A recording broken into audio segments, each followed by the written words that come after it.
We're still back with the breakfast in Plus TV Africa. Opunabo Katara is on standby. He joins us this morning for Off the Press. Opunabo, it's good to have you join us this morning. Good morning, Mercy. Always my pleasure.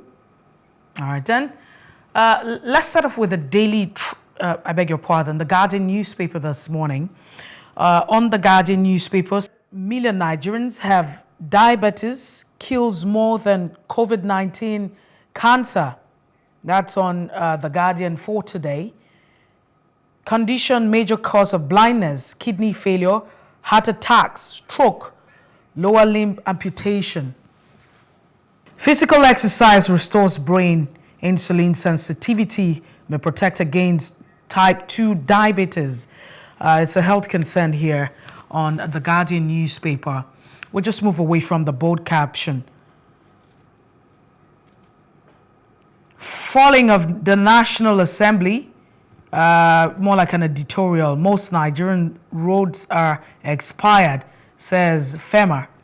Again, Sore Adebayo Sani takes turn at a national town hall meeting to set the 2023 agenda right there. You also find petrol scarcity and marketers accuse NIMASSA, NPA of dollarizing transaction. It might just be a new word in our lexicon. Oduagan declares support for Okowa and seeks unity in PDP. Well, that's the much we can take this morning on the Guardian newspaper. We'll just move away from that. We have this day. At a Rise Presidential Town Hall, Series 2, candidates harp on economy and security. And that's what you find this morning. Attacks on INEC office threat to 2023 elections, says Obi Media Office. Naira redesign, CBN moves to protect unbanked and vulnerable in rural communities. $460 for feature. PDP considers legal action to stop Tinubu. I'm sure that you are on the media space and all of the reports that's making the rounds quite verified. The Punch says national carrier domestic airlines asks court to terminate federal government Ethiopian deal. APC and Azman Airlines seek withdrawal of Nigerian air license. AG of Malami Ethiopian Airlines, Sirika Nigerian Air listed as defendants. Debate, presidential candidates lambast federal government for corruption and security. Flood affected 3.2 million Nigerians, 1.4 million displaced. Missing businesswoman found killed by Lagos one chance robbers, quite unfortunate. The rising inflation drives consumption spending to 57 trillion naira. Quite interesting, and COVID-19 orphaned 371,100 Nigerian children. Really sad. That's according to report. CBN releases $3.5 billion for foreign education under Buhari's administration. Why Nigeria made top cholera case worldwide again, and CDC DG is quoted. These are some of the headlines you find this morning on the Punch newspaper. And now let's quickly take a look at The Nation. APC, Tinubu remains solid, reliable candidates. Of course, what do you expect? Fake news won't help opposition. Candidates who engage Nigerians in diaspora. But what exactly do we call fake news? At what point? Because if you look at the reports, there's been several evidence to all of this. So at what point do we say that the news is fake? Buhari Oshomole Obi to open projects in rivers. Senate panel queries NEITI over 960 million naira for 43 officials. You also find another headline saying Gates Foundation votes $1.4 billion for agric in Nigeria. Others, my surgery experience by Vice President Yemi Osinbajo. Wike orders not keen on trans with Atiku. And underneath that other caption, we shall no longer allow the prevailing recklessness and utter disregard for professional judgment to continue unchallenged. These are some of the headlines you find this morning on The Nation. Food shortage, forex crisis, push up inflation. Okunabo joins us this morning to make sense of some of the headlines on the front pages of our national dailies. Okunabo, it's good to have you join us this morning. Thank you, Leslie. Good morning, Nigeria. All right, let's start with The Nation now. The Nation talks about, reaffirming the candidacy of Bola Ahmed Tinubu as regards all of the reports that's been going on, his involvement, with drug as a drug lord and all of that. So you also find, the system talking about fake news and the opposition. Maybe the opposition is responsible for all of this development. Your thoughts? Well, Messi, first and foremost, it has nothing to do with fake news. There is no nexus of privy between the reports and fake news because there are certified true copies from the court. It's also a fact that he was involved. The argument is that he has not been indicted. That is the argument. So the issue of fake news doesn't arise. It's genuine. And I'm appalled when I listen to Festus Keyamo or Menedesier on a sister television saying for future is not a turnout and that it's a civil matter. That is actually misleading the public. Festus Keyamo is a sound lawyer, but it is not that he's going to deliberately misinform the public for political gain. In law, you have both criminal and civil forfeitures. And forfeiture in itself is a penalty. And I wonder where his own definition of penalty comes from. You have both civil and criminal. And in the case of Bola Tinubu, it was a criminal forfeiture. It wasn't a civil forfeiture. So the fact that Bola and Festus also on that same program admitted that Bola Tinubu, the Tinubus were linked to the accounts. And that was not controversial. They were all linked to the various accounts that were an issue. So where does the fake news come from? There is nothing like fake news. It is incumbent upon Bola Ahmed Tinubu to go on and now he's threatening legal actions against the media houses. That will not in any way solve the problem. As far as Nigerians are concerned, that is trying to evade the issue. Excuse me. If today you are called an armed robber, that you raided First Bank, for example, on the 28th of January, and you're sure that you never raided First Bank, in fact, you were not even there when the raid took place, all you need to do is come on air and let Nigerians know, prove your innocence beyond reasonable doubt, that you were not even there. You were probably even out of the country when that raid took place. And not when they say, oh, there are pictures of you on the premises. Rather than address it, you say, oh, you're going to take them to court. I mean, there cannot be a crueler tyranny than that perpetrated under the shield of the law. You are vying for the presidency of this country.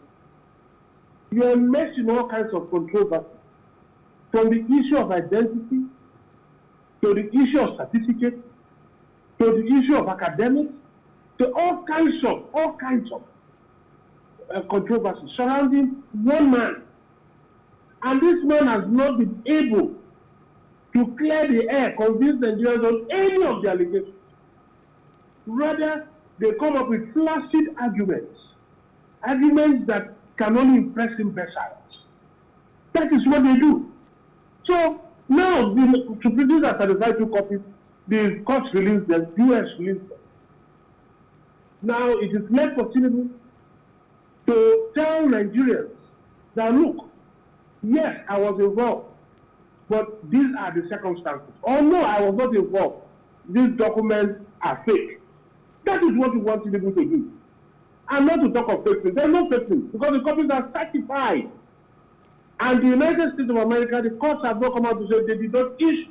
The courts have not come out to disown those things as these documents. They are certified. written by persons that are still alive. So why is it arduous for the APC and for the presidential candidate to come on air, at least to elucidate, throw more light on those documents, so that Nigerians will not say yes? Because from all indications, this is a man that is a contradiction of paradox. Every day you have fresh things, negative things concerning this man. Every blessed day. His past is shoddy, completely shoddy. And it remains so until the APC presidential candidate or his campaign team or the APC campaign team will come up to address the issue. Look, you don't just get up to say, I'm going to take you to court. Even if you go to court, truth in itself is a defense. It's a defense. So you can go to court. Now, what they are trying to do is get an injunction restraining further publication, because they already know the damage it has caused. Restraining further publication, so that the matter will take a natural or will be left in limbo pending the election, when the elections will be conducted. That is just the strategy they want to employ. Because if you take it to court, if you're a prostitute, sorry to say that, and it is confirmed that you are one, and I call you one, and you take me to court, and it is confirmed that you are one, I'm free. I can even charge you for damages.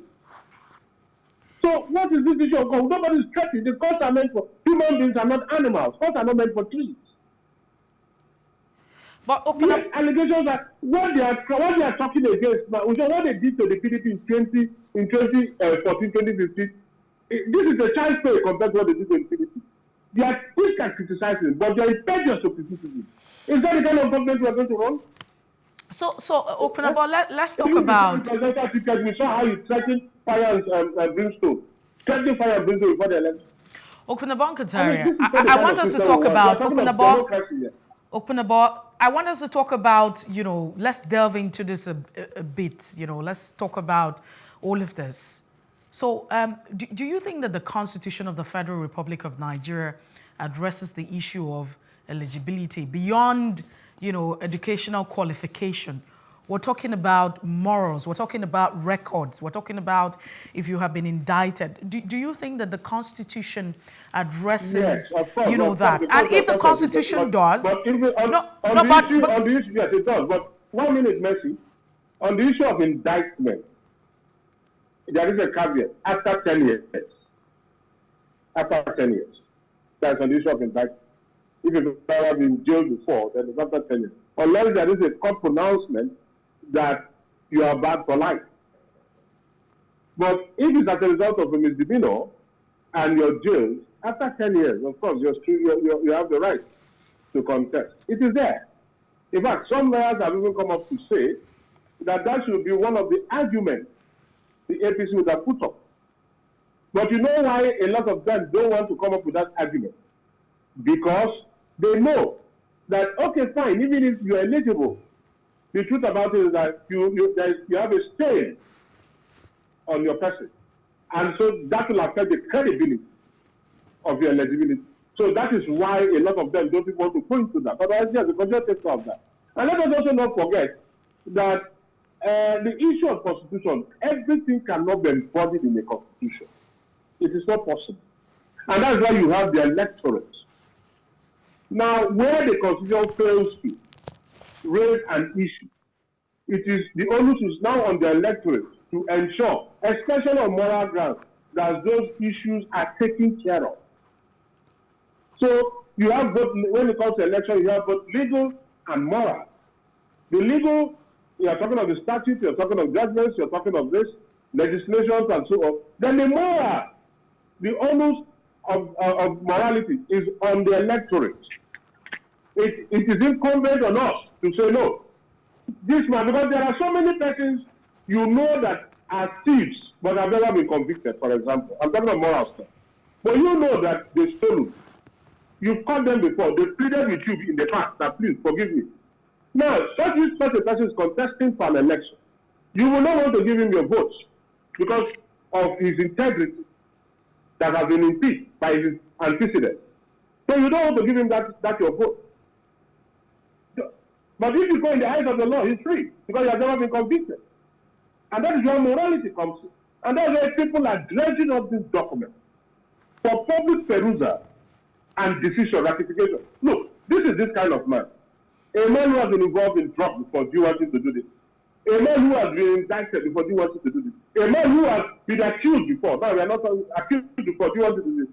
A man who has been convicted before, do you want... No, it is not in the public space. It is left for Tinubu and his cohorts, his aficionados, to come on and say, this is what happened, and allow Nigerians to decide, and not to threaten fire and brimstone.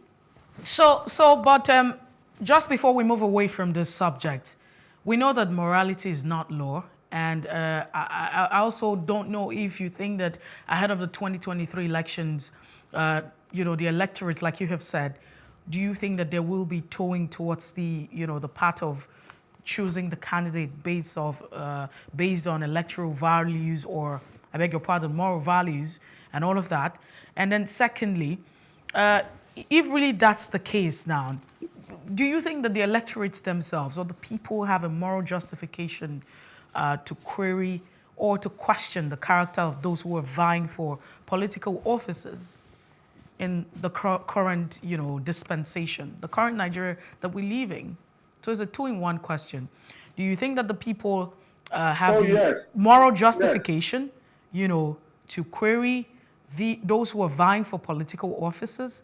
And do you also think that the voting in 2023 would be based on morality? People will begin to look at the candidates based on who they are, their values and what have you. Now, whether it will be based on morality is a different thing altogether. But if you talk of whether Nigerians will question the morality of our candidates, yes. You see, we talk of change. And so Nigerians are gradually moving away from conforming to the status to reforming. And that's why people talk of your antecedents, your background, they dredge up your past and so on, with a view to appraising them to know if you're competent to lead the country. Because your moral standing will definitely impact your leadership. And if you talk of the issue of legality and morality, let me also let you know. I always tell you, I say, when legality is equal to democratic essence,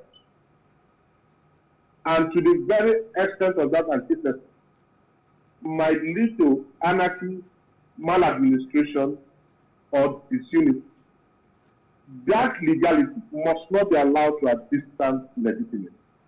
The Constitution is talking of legality. Legitimacy is what we talk about morality. And so they want Nigerians to see they are X-raying. Look at these candidates. Look at the antecedents. Look at what they've been accused of. Today, Messi, you can be accused of being an armed robber. But the truth about it is that if the man who is accusing you cannot substantiate, you can even sue him. So that tomorrow when you're contesting and they say, Messi, on 21st of June, you were accused of robbing a bank. You say, no, the court cleared you. These are the documents, these are the proofs. Because your enemy can come up with all kinds of accusations that are unfounded just for political reasons. And that is why they say you have to, and that's why the courts too don't take such accusations slander lightly. They make sure they get a judgment and they fine you. So that tomorrow, the man that was being lied against can come up and say, these are the documents. Those are fallacious allegations. This is quite different from this particular case. Tinubu has not been able to defend himself. Rather, they have just been straddling the issue. They've not defended. They've not said anything meaningful to Nigeria. Now, back to the other question. Morality, yes. Nigerians, unfortunately, in this 2023, morality will not play a major role. Nigerians are so impoverished, so pecunious that they want money. It's a gradual process for us to depart from the norm. It's a gradual process. I always tell people, I say, look, take this money, but go to your country. For example, but that's also fraudulent. No. It it is fraudulent, but it all depends. Like, what's this man? This man, you're laughing. This man who died, this Castro, Fidel Castro, who said it is illegal to be legal in an illegal situation. So there are exceptions to the rules. But then, the point that, no, but that will teach both politicians a lesson. You know why? Because they will now know that no amount of money will give you the vote except at a cost. So to teach future politicians a lesson, and that's the lesson we want. That's the lesson we want them to have. So now the point I'm trying to make, my dear sister, is simple. I have candidates in PDP, I have candidates in APC, I have candidates in Accord that I'm going to vote for. I'm not voting for PDP or two. I'm not voting for Accord or two. I'm not voting for APC or two. And we must get to that point. You didn't mention the because other parties.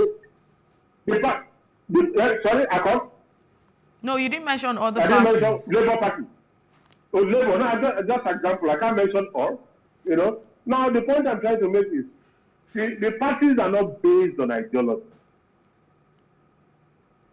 People become members of political parties because their masters, their mentors, and co are members. Not based on ideology. So, now we look at the character of the individual. Until we get to that point of maturity. Then they can now say, I'm joining, because individuals, when they get into office, they don't go there to implement the party's manifesto. No! Their own. In fact, they go in and control the party, especially governors and presidents. They control. Unlike the Shagari area, where the national chairman of the party was at the head of the table, and the president sat before he walked in. And the president was only allowed to speak, with the permission of the national chairman. Today is not the case. In fact, it is the president that will sack the national chairman. That is what you see today. So the parties are devoid of ideology. So now, when you want to vote, you vote for the individual. And I won't vote for an imbecile because he's a member of a particular political party. I'll vote for it because I believe in that party. The party is not an individual. So, my dear, we talk of morality, Morality is as important as legality. Well, in fact, they are twins. Morality and legality are twins. We need to move.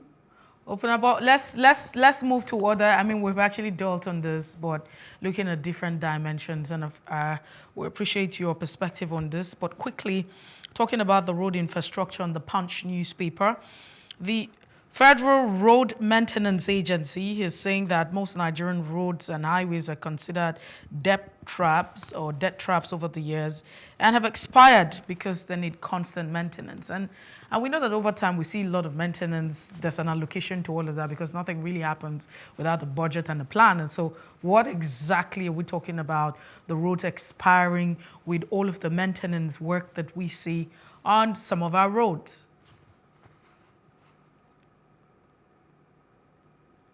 Openabo? Well, first and foremost, I don't have the data, so I don't know. But we all know it's common knowledge in this country that we lack maintenance culture. Most times, they only attend to those roads when they are completely deplorable. You can't pass through them. You can't fly them. That is not maintenance. Maintenance is you have a timetable. Maybe every 6 months, you go, you do what you need to do, the integrity of the road and so on. Not when it is deplorable, then you start. It's almost like reconstructing the road. Now you say every time you see tractors and all this, they have to justify their allocation to that agency, you know. If it's the Ministry of Works, it has to be justified. If it's NEMA or whatever, FEMA, it has to be justified and so on. So once in a while, they don't roll out the tractors. Excuse me, they just roll out the tractors. And where they spend maybe 10 million, they put 150 million there. There is nobody to check. They will also tell you saw the tractors on the road.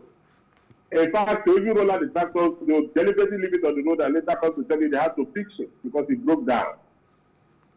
You know, anything that will increase their chances of stealing, that is what they do. So when you talk of road maintenance, I mean, they have to bring it to public poll. for because it's news. Otherwise, I don't think Nigerians have this maintenance culture, especially with our facilities, roads. We talk of NEPA that has APC, all kinds of things. Tomorrow you had the grid broken down, the national grid, broken down, this one collapsed, all kinds of things. So we lack complete maintenance culture. And that is the base. We lack maintenance culture. So I'm not surprised if they say the roads are in deplorable state, and yet I'm not surprised. I'm not surprised. And most times the maintenance is substandard. That's what you also understand. Completely substandard. Where you're supposed to use a particular, I don't know how to call it now, I'm not an engineer. Let's say bitumen, you have to say something grade, a particular grade, or so, the thickness or something. You know, maybe 10 feet. You use 2 feet. Whereas you use 4 feet, you use 3 feet. I don't know if you understand. You know, all kinds of things. No, so, but Openaban Kataria, these things doesn't really happen in space, right? They don't happen in space. So if a contractor submits a proposal, to the government, there should be a monitoring and evaluation to ensure that all of this is implemented to the required standards. So it feels like it's. Did you listen to me? I said nobody is monitoring, nobody is checking. I told you here because there is fraud in the system. I just told you here. Nobody. The man who is even awarded a contract tells you, my friend, my hand Nigeria go better. I bet. That's what he tells. What's my cost? Okay, if you don't know that way, sorry, Nigerians, pardon my if I get into the local palace. Another way they know the way to fit it. I'm going to comment like that. Come on, come that thing, bring this thing up. That is what goes on. That is what goes on. It's as simple as that. But you give a contract to, for example, an NDC contractor to construct a road in his village.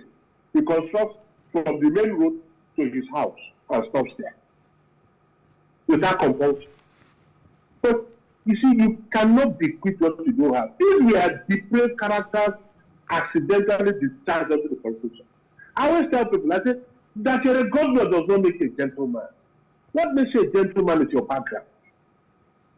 Unless as a governor you decide to go the extra mile to be a gentleman. But the mistake most people make is he's a governor, therefore he's a role model. He's a president, therefore he's a role model. That is not the case. So just before I move away now. That was why he got there. Sorry? Openaba, we're about to, call it off, but I'd like really that you share your thoughts on this. It's about the attacks on INEC offices and the fact that you have the OB media saying there's a threat to the 2023 elections. Others actually believe that it's not a threat, it's not going to be a problem, to the elections and also the census that's supposed to happen. But what are your thoughts really, especially when we know that this is not the first time we're having an attack on the offices or office of INEC? First and foremost, I think INEC should think of ways to think of how to protect the office. I will condemn the concatenation of attacks on INEC offices, aside the raising of their buildings and so on. It's a threat to the election, whether I like it or not, because you are going to disenfranchise millions of Nigerians. Even the issue of the PVC, what most of these political gladiators do is, let's say you have a stronghold. Let me use Port Harcourt as an example. You're a contestant, you're a candidate. Now your stronghold is in Palga, and your opponent's stronghold is in Obiapo. It's hypothetical. All you need to do is go and burn most of the PVCs in Obiapo, so that at the end of the day, because without the PVC, you cannot vote. So your opponent's votes will reduce, at the end of the day, while your father votes will remain, if not increase. These are some of the issues. And that is what is going on. And that is a threat to democracy. Because at the end of the day, the result will not be a true reflection of the will, the referendum of Nigeria. So it's a threat to democracy. Then, and again, when you have all these burnings and so on, a lot of Nigerians are going to be scared. They might not come out. They will say, no, their lives are at stake. Nobody wants to come out to jeopardize his own life. Nobody wants to endanger his own life. So it's like a warning signal that, look, this is the trend, this is going to be the characteristics of the forthcoming general election. And so INEC will have to rekindle hope in Nigeria. What are you going to do about those PVCs that have been burnt, that have been casted away, and so on? What are you going to do about them? And that's why people are saying it's actually a threat to democracy. When we keep burning INEC offices, they are going to keep the sensitive materials. They are going to keep, because they have to work. They cannot move all the materials on that day of election. It's not possible. To the venue, it's not possible. And talk of the various wards, units, local governments, it's not possible. So if they move the election, the materials to a particular place, they month to the election, 2 days later, they go and burn the facility. What happens? All right. So INEC will have to concentrate on its security measures. It's very important on its security measures. Whatever, I don't know how it's going to go about it, but it's been having series of security meetings. I don't know the outcome of security meetings, but the security meetings will amount to nothing if more officers are being raised. It has to really ruminate on the security measures in order to rekindle hope in Nigeria that the elections will actually take place. All right.